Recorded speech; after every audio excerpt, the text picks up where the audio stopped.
1 Kings 6. In the 480th year after Israel left Egypt, in the 4th year of Solomon's reign over Israel, during the month of Ziv, the 2nd month, he began building the Lord's temple. So we're getting a marking off of when this is so that we know how long it took from coming out of Egypt to building the temple. So it is 480th year. Let's see. So, and it's in his 4th year. So anyway, and the 2nd month. So interesting. The 1st month is when they came out. So they're in the 2nd month. Is in the month of Ziv, the temple work begins. The temple King Solomon built for the Lord was 90 feet long, 30 feet wide, and 45 feet high. So what do we have here? 20 cubits is what it says. Oh, sorry, wrong one. That's the last chapter. 60 cubits by 20 cubits by 30 cubits. So, okay, don't know there's anything in the numbers 60, 20, or 30. Just wanted to see what they were. So anyway, we're getting the dimensions here.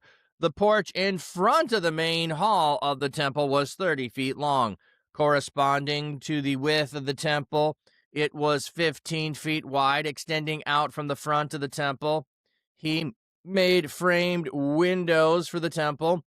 He built an extension all around the walls of the temple's main hall and holy place, and constructed side rooms in it. The bottom floor of the extension was 7.5 feet wide, the middle floor 9 feet wide, and the 3rd floor 10.5 feet wide. Okay, what do we have here on that? So we have 5 cubits by 6 cubits by 7 cubits. So we're getting a progression there. He made ledges on the temple's outer walls so the beams would not have to be inserted into the walls. So instead of the beam going in the wall, he's putting a ledge, and then the beam is sitting on top of this. I've seen this kind of constructed, so the room actually gets larger as you go up. Wall at the base is wider, and so you narrow as you go up, and so you've got the beams for the next floor to hold everything in that way. As the temple was being built, only stones shaped at the quarry were used. The sound of hammers, picks, or of iron tools were not heard at the temple while it was being built. This is an interesting thing. So you're building the temple, but you don't want any construction noise at the temple site. So all of the final work of shaping the stones has to happen off-site. What do you do when you get a stone that's the wrong measurements? You throw it away, you put it aside, you take it back to the quarry? I'm just curious. The entrance to the bottom level of the side rooms was on the south side of the temple. Stairs went up to the middle floor and then on up to the 3rd floor. He finished building the temple and covered it with rafters and boards made of cedar. He built an extension all around the temple. It was 7.5 feet high, and it was attached to the temple by cedar beams. So there's an extension all around the temple. So I guess a porch of some kind, which is 5 cubits. See there, when you have the 5 for Torah, it's 5. The Lord's message came to Solomon, as for the temple you are building, if you follow my rules, observe my regulations, and obey all my commandments, I will fulfill through you the promise I made to your father David. I will live among the Israelites and will not abandon my people Israel. So, Solomon, you're doing this. If you obey me, if you follow, then I will fulfill the promise to live and dwell among you that I made to your father David. So it is conditional that you need to continue to follow me as the leader and ruler of the people. So God is pleased with Solomon and the work that he is doing. That's a part of this Lord's message coming is you're doing the work, you're doing this in a way that is what should be done according to the conversation David had with God. And so I'm going to tell you what I told your father David. You need to continue to follow me, my rules, my regulations, and my commands. And then I will fulfill the promise I made to your father to come and dwell in the temple. I will and I will live among them and will not abandon my people Israel. I wonder if the building of one location and transporting to an unbuilt or built to the temple, kind of what they did with the Statue of Liberty with the gift from France to New York. Oh, that's an interesting comparison of building something in one location and bringing it to another. They still would have had to erect it and put it in place. But also, like, so you could have like cut the stones in a way that you would finish them when you got on site and do that, but they're not. They're completely finishing the stones, bringing them and putting them in place. And so it's an interesting way to do it. So Solomon finished building the temple. He constructed the walls inside the temple with cedar planks. He paneled the inside with wood from the floor of the temple to the rafters of the ceiling. So it is a wood paneled building, entirety of the building. He covered the temple floor with boards made from woods of evergreen. So he's got not hardwood floors, but he's got wood floors, wood walls. Do we have wood ceilings? Well, I guess some of it would be. He built a wall 30 feet in front of the rear of the temple as a partition for the inner sanctuary. That would be the most holy place. He paneled the wall with cedar planks from the floor to the rafters. The main hall in front of the inner sanctuary was 60 feet long. The inside of the temple was all cedar and was adorned with carvings of round ornaments and of flowers in bloom. Everything was cedar. No stone was visible. So that's what I wanted to hear. Yes, everything was cedar. So, I mean, if you've ever had a cedar chest or, cedar wood chips and all of that, you have this distinctive smell that is in there when you go in, and everything is wood. Well, in some ways, you have a garden here because it's wood everywhere. So you have an orchard, so to speak. You have a forest. You have a place you're making for the dwelling of God. You also have stones that are there, which would be the mountains. So you've got kind of both overlapping here with the structure of the stone and paneled with wood from floor to ceiling. Christopher, welcome in. Now, we're not getting as much detail here as with the building of the tabernacle. We're not getting the, repeat of all the instructions. We don't have the skilled craftsmen and all of that. We're getting just Solomon set out to do it. Here's when he started. The work was completed after giving us a rough estimate of everything that it looked like. He prepared the inner sanctuary inside the temple so that the Ark of the Covenant of the Lord could be placed there. The inner sanctuary was 30 feet long, 30 feet wide, and 30 feet high. I believe that's going to be 20 cubits by 20 cubits by 20 cubits, yes.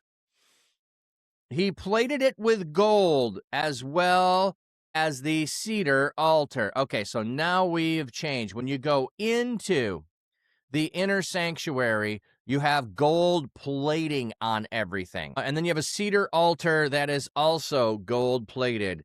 Solomon plated the inside of the temple with gold. He hung golden chains in front of the inner sanctuary and plated the inner sanctuary with gold. He plated the entire inside of the temple with gold, as well as the altar inside the inner sanctuary. In the inner sanctuary, he made 2 cherubims of olive wood. Okay, so when we were doing the construction of the tabernacle, it was acacia wood that was used for everything. And then when we had cherubim and things, everything was gold. But here we have 2 cherubim made of olive wood. Each stood 15 feet high. 10 cubits high. So 15 feet high. You've got these 2 cherubim. They're carved out of wood. And each of the first cherubim wings were 7.5 feet long. The entire wingspan was 15 feet. So they're 15 feet high with a 15-foot wingspan. The second cherubim also had a wingspan of 15 feet. It was identical to the first in measure and shape. The 2 cherubim stood 15 feet high. He put the cherubim in the inner sanctuary of the temple. The wingspan wings were spread out. One of the cherubim's wings touched one wall, and the one of the other cherubim's wings touched the opposite wall. The first cherubim's other wing touched the second cherubim's other wing in the middle of the room. He plated the cherubims with gold. So we have these two giant cherubims, and if you don't know this, cherubim or seraphim are throne guardians. So they are in the Holy of Holies here. Their wings are spread out from wall to the other one, and from the other one to the wall. There's a full front protection. You can't enter the space. They're here to guard the throne so that no one can come in to the dwelling place of God when God comes in. On all the walls around the temple, inside and out, he carved cherubim, palm trees, and flowers in bloom. He plated the floor of the temple with gold inside and out. So he paneled everything in wood, and now he's going over everything with gold. Now, I don't know that this is solid gold. He's saying he's plating it with the floor, with the ceilings, with all that. Like, there's decorative elements of all of this, so we don't know exactly if it, I won't just picture a solid plating, but he's also putting palm trees, cherubims, flowers in bloom all over, decorating things. He plated the floor of the temple with gold inside and out. He made doors of olive wood at the entrance to the inner sanctuary. The pillar of each door was 5-sided. The pillar, doorpost, a fifth part. The precise meaning of the description is uncertain. So the pillar, the doorpost, a fifth part. So is that the part of the doorpost that's there? One of the two doors made of olive wood. He carved cherubim, palm trees, and flowers in bloom, and he plated them with gold. He plated the cherubim and the palm trees with hammered gold. In the same way, he made the doorpost of olive wood for the entrance to the main hall. Only the four-sided pillar, with four-sided pillars. So we had 5-sided pillars, now we have 4-sided pillars from a fourth. So we had from a fifth, from a fourth. So we don't know what that term is meaning there. From a fourth, from a fifth, don't know. He also made 2 doors out of the wood from evergreens. Each door had 2 folding leaves. So we have folding doors here. 2 of the leaves of the first door were folding, and 2 of the leaves of the second door were folding in the second half of the description. But this probably should be amended as leaves, which appears in the first half of the statement. So is it leaves like panels within the door? Is it bifold doors that could... We're just trying to get the full description here. So he also made 2 doors out... Oh, there we go. He carved cherubim, palm trees, and flowers in bloom and plated them with gold, leveled out over the carvings. He built the inner courtyard with 3 rows of chiseled stones and a row of cedar beams. In the month of Ziv, in the 4th year of Solomon's reign, the foundation was laid for the Lord's temple. In the 11th year, in the month of Bul, the 8th month, the temple was completed in accordance with all the specifications and blueprints. It took 7 years to build. So he starts in year 4, he ends in year 11. It's 7 years to build. Now notice that it's the 2nd month to the 8th month. It's actually only 6.5 years. They could have rounded down to 6 years, but no, part of a year is a year. It's 7 years to build it. 7 is the number of totality. 7 is the number of completeness. It takes a completeness in order for the temple to be complete. So that was a lot of workers. They're working in shifts, getting the wood. It doesn't tell us anything about if they worked in shifts, whether they're in the stone quarry. Probably not, because they were closer to family. They weren't in a foreign country. They might not have had the same rotation, or he could have just applied that in various different ways. Anyway, it's taken 7 years to complete the work of building the temple.